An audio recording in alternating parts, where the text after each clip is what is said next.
Hey, what's going on, everybody? It's your boy James from Voice Show Forte, and today I have my man Evan here and his Audi A3. So I'm gonna be bringing you a full review on this A3 right now, and we're gonna see what's going on with it. All right, so y'all stay tuned. Let's get it.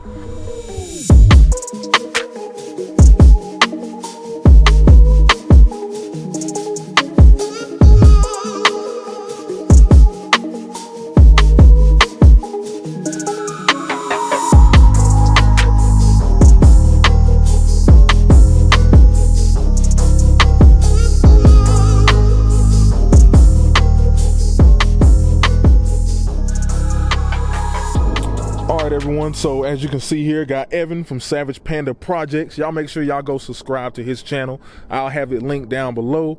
Make sure you go support him. Also follow him on Instagram too. So all right, so let's go ahead and get to this A3. So man, check out this carbon fiber right here, APR. Always gotta appreciate a little carbon fiber in there. Oh yeah, most definitely. So what we got underneath the engine? What are we working with here? All right, so we've got a 2016 Audi A3 Quattro 2.0T. This particular one here, it's APR Stage 2, full bolt-ons. You got your APR carbon fiber intake, APR downpipe, intercooler, APR drivetrain upgrades. How much power is this producing? So with APR Stage 2 on the 93 octane high output file is rated for 337 horsepower and 375 pound-feet of torque. All right, and this is the 2-liter turbo. That's right. The legendary 2-liter turbo that Volkswagen's been putting in all their cars. They got it in almost everything. Oh, yeah. But it's a strong engine. Like I said, I had a GTI and I had it in that, and I loved it. I mean, it was very responsive, especially when you got the dual clutch, man. It's super responsive. Oh, yeah. Absolutely, especially with the transmission tune from APR. I mean, it's just really responsive. Got a lot of nice clamping pressure there to really hold on to every shift. Yeah, man. Nice. All right, everyone. So I couldn't help but notice these massive brakes here, so I'm gonna let Evan talk about them. So what's going on with the brake stopping power of this car? All right, so as you can see here, we've got an ECS Tuning Stage 3 big brake kit. We're dealing with 2-piece cross-drilled slotted rotors with 4-piston calipers. Fantastic brakes. I've really been a fan of them. They've treated me well. We're running EBC red stuff pads, so a fairly responsive, slightly aggressive street pad. We're dealing with Alzor 19-inch wheels. This is the 040 style with the machine face, and we're obviously on Continental Extreme Contact all seasons, 235, 35, R19 all the way around. Yeah, legendary tire, man. I know everybody's been talking about the DWSs for a long time, man. It's like if you need an all-season tire, that's the tire to get between. Yep. So definitely, man. I mean, hopefully my camera can do these brakes justice, but these things are clean, man. I mean, we can kind of see up in there, but they are massive too. Like, you definitely have to run big wheels to fit those, yeah. Right? Oh yeah. Yeah. So Evan, what kind of exhaust you got on this car? So we're running a 3-inch APR catted downpipe going into a 3-inch Miltech non-resonated catback. All right, sounds good. So let's see what this thing sounds like.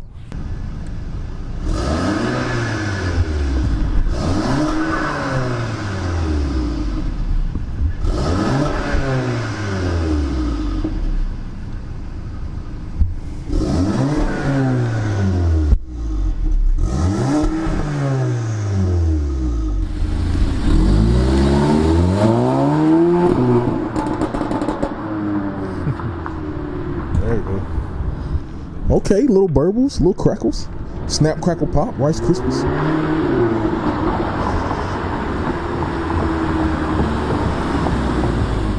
All right, Evan, so we covered wheels, brakes, what's underneath the engine, exhaust, anything else? Anything else? I mean, I don't see any carbon fiber, nothing. What's going on here? Yeah, I'd have to say it's pretty plain Jane as far as exterior. I gotta say, I kind of like to keep a low profile, a little bit more of that sleeper status. I've always been kind of more of like a performance part bolt-on guy, so nothing crazy exciting on the exterior, really, other than just a set of 19s and some brakes. Yeah, well, I mean, ain't nothing wrong with that. I mean, sleeper look. So you pull up on this, you know you got to have something powerful to beat them. And let's check out these headlights too, man. You know, Audi's always known to have great headlights, great looking headlights. I mean, these headlights look wonderful. Hopefully my camera right now is doing them justice, because they look great. So I've always been a fan of Audi headlights. I had an Audi myself, so I definitely been a fan of their headlights. Legendary. All right, y'all, so now I'm gonna go for a quick ride in the A3. So So let's see what's going on. Everything just feels so familiar. So this car might be too small for you, man. Nah. All the Audis, they're always like that. They have short doors, but when you actually get in the car and sit back in it, I have plenty of room. There's something about the German vehicles. I guess the Germans are kind of tall too, so it kind of works out. All right, everyone. So we up in the S3. Sorry, all right. A3. Hey, this is A3. This is an A3. A3. Yeah. Dang, I'm thinking you had an S3. Sounds All right, like S3. so we up in the A3 right now. I may leave that in here. But so Evan, how long have you had the A3? Just over 2 years now. Okay. So why the A3? What made you choose the A3 over, let's say, like the popular choice of GTI or something like that? So the biggest thing for me is going into this platform, I wanted a comfortable, sporty, tunable sedan, and the A3 shares the same platform as the GTI Golf R S3, commonly known as the Audi Volkswagen MQB platform. Mm-hmm. So essentially we've got the same drivetrain, the same tunability, the same performance of a GTI, but of course we have all-wheel drive, whereas the GTI would only be front-wheel drive. The biggest selling point really for the A3 is just the price point. You have a much better price point than as if you were to go into like an S3 or a Golf R. So for about 10 to 15 grand less, you can go and pick up an A3 and do the same mods. Okay. Get the same performance. Makes sense, man. I mean, definitely all-wheel drive. Definitely. I know the GTI, when you start putting power down, I mean, you can start having traction issues. That's right. Where you don't have that in this, because you got that legendary quattro all-wheel drive system. So. Yeah, I can definitely see that. And the pricing was about the same. I remember when it came out correctly. If you got like a fully loaded GTI and this were very comparable. I actually think that this was a bit cheaper than like the Autobahn version of the GTI. So, okay. And that all-wheel drive put you back in the seat, man. It gives you a nice little grip. I always say, like, it's one of those cars where, for people that want like crazy excitement of getting tail happy and sideways, this is probably not the one for you, just because it grips so well. You're always pretty much getting the traction out. You don't ever really feel like you're fighting to get a solid grip. Yeah, definitely. I mean, it's all-wheel drive. I mean, that's its job, to keep your tires on the ground and to give you max grip. Yep. So I mean, the car's just doing what it's supposed to do. So I mean, yeah, man. I mean, definitely. Oh yeah. Definitely, man. Have you ever taken this thing up to the canyons? You ever thought about doing like a Tail the Dragon? No, I have not actually. No, that'd be fun to do though. So one of the car clubs I'm in, which is Turn 2, we just recently did a canyon ride. So we recently went up to Tail the Dragon, and I did a little video on that. But so the Tail the Dragon was great. There's a guy that was behind me. His name is Leo. He had like an RS7, and he was really pushing it in the RS7 up there. When we was up there with a bunch of Porsches and stuff, and the Minis, and he was pushing it in that. So that lets you know, like, that quattro system is really capable. Yeah. No, it's a good system, man. Like, and a lot of people will knock the MQB platform just because they have, just like the RS3, they have the Haldex all-wheel drive system, so it's essentially biased towards front, but obviously you have the ability to send power to the rear wheels when necessary. But for best fuel economy and just overall practicality of being a daily vehicle, it is nice just because you're not really wasting mechanical effort sending power to the back when you don't need to. So it essentially stays in front-wheel drive until it needs to. Understood. Yeah. Makes sense. I mean, that most people that are driving cars, they don't necessarily need rear-wheel drive. It's just us enthusiasts that kind of like it. But it's a good system. Like I said, you were able to get power to all four wheels in a responsive fashion. It's a small engine. It's a little 2-liter. IS-20 is a fairly small, moderately sized turbo. It does fall off a bit up top, but the response down low, it's got a nice grunt to it. It definitely spools very quickly. So I would say that is one nice thing about having a smaller turbo. Yeah. And one thing too, I don't care about displacement and size of engines, because anybody that's really been in the car game for a while knows, like, the legendary Evos, that 4J, was it the 4.3, what is it, the 4G, whatever it is. I know y'all down in the comments probably correct me, but that legendary Evo engine, I mean, people were putting almost 800,000 horsepower out of that, and that was a 4-cylinder turbo. I mean, big turbo, but okay, all right, man. The dual clutch, the DSG on this thing, and does this have a DSG tune? Yes, sir. Okay, so it does have the APR DSG tune. Yeah, so it's got a lot more clamping pressure. It's very responsive. Really holds the gears very nicely. Big improvement over stock. The stock mapping on the transmissions for these cars, it tends to want to upshift way too early. So you really do have a lot of benefits with the DSG tune. Cool. Yeah, man. I mean, as y'all saw, my neck snapping back. I get whiplash out here. Good thing I got insurance. So, yeah, man. I mean, I can also say the seats are very comfortable. I mean, with me being a bigger guy, I mean, I'm still pretty comfortable in here. I mean, y'all, my headroom, you know, I'm almost at the top. But I mean, hey, this is what they call it, a compact car. Yep. So I mean, it's compact. Yeah, compact. So I mean, yeah, it is what it is. So it's not too bad. Your seat might actually, you might be able to lower it a little bit. Yeah. That might be better for you. But yeah, let's see. We'll see what we can.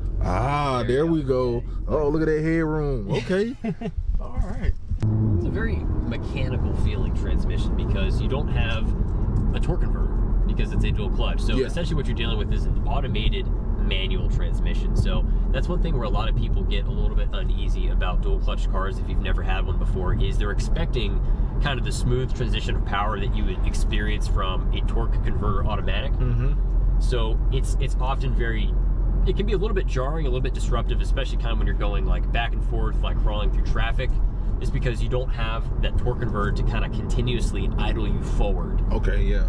So that's one thing. I mean, and you probably know this, James, like with any BMW like M cars, you got your M3s, your M4s, you obviously have the DCT. So it's the same mechanical aspect of that, just being very much a raw enthusiast experience from your transmission. Like you really feel it bang into gear.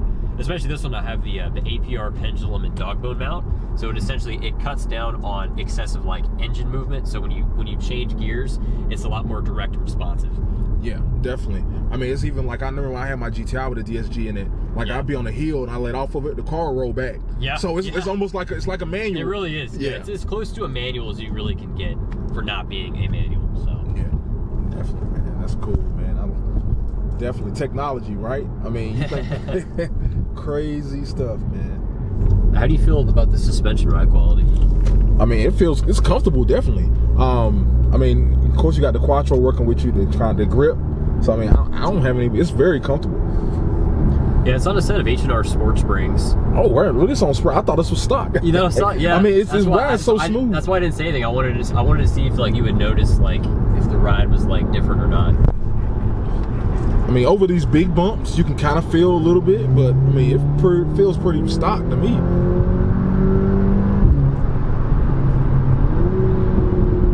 Ooh.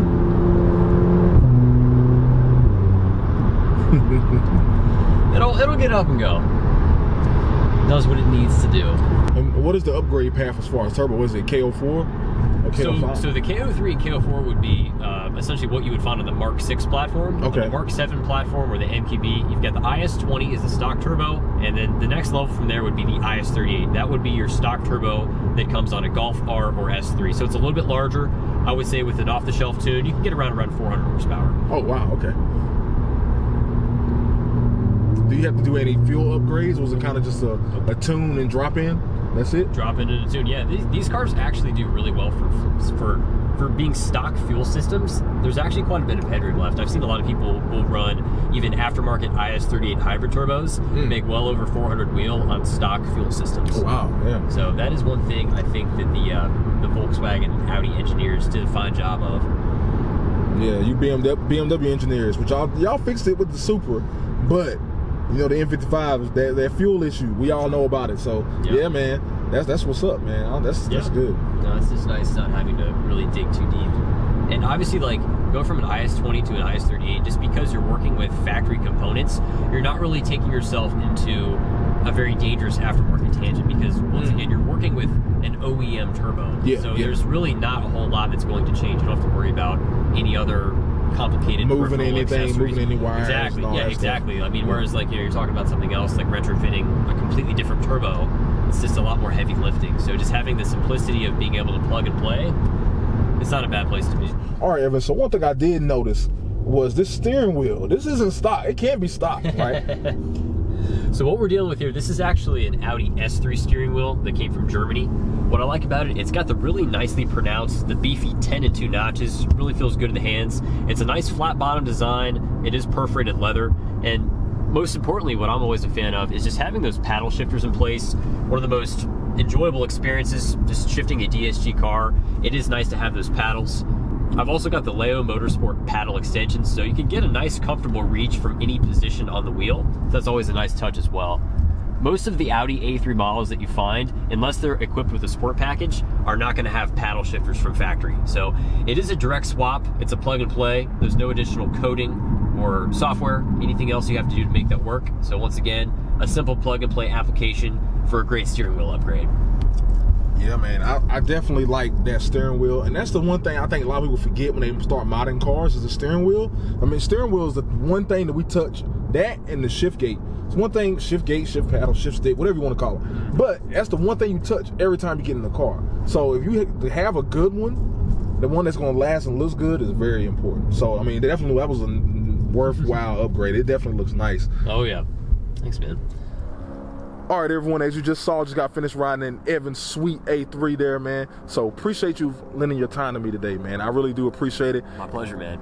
Yeah, man, you got a sweet ride, got some nice mods, got some good sounds coming out of it, man. And y'all make sure y'all go subscribe to his channel, Savage Panda Projects, and make sure to follow him on Instagram as well. So definitely, man, if y'all don't go follow him, man, y'all gotta go see. I'm gonna see about y'all, man. So yeah, man. So appreciate it, man. I appreciate it, man. Thank you so much for having me. I really enjoyed it. Yeah, man. So there it is, fellas, ladies and gentlemen. A3, full boat on, nasty. So that's it. We're cutting out. I'll let y'all later.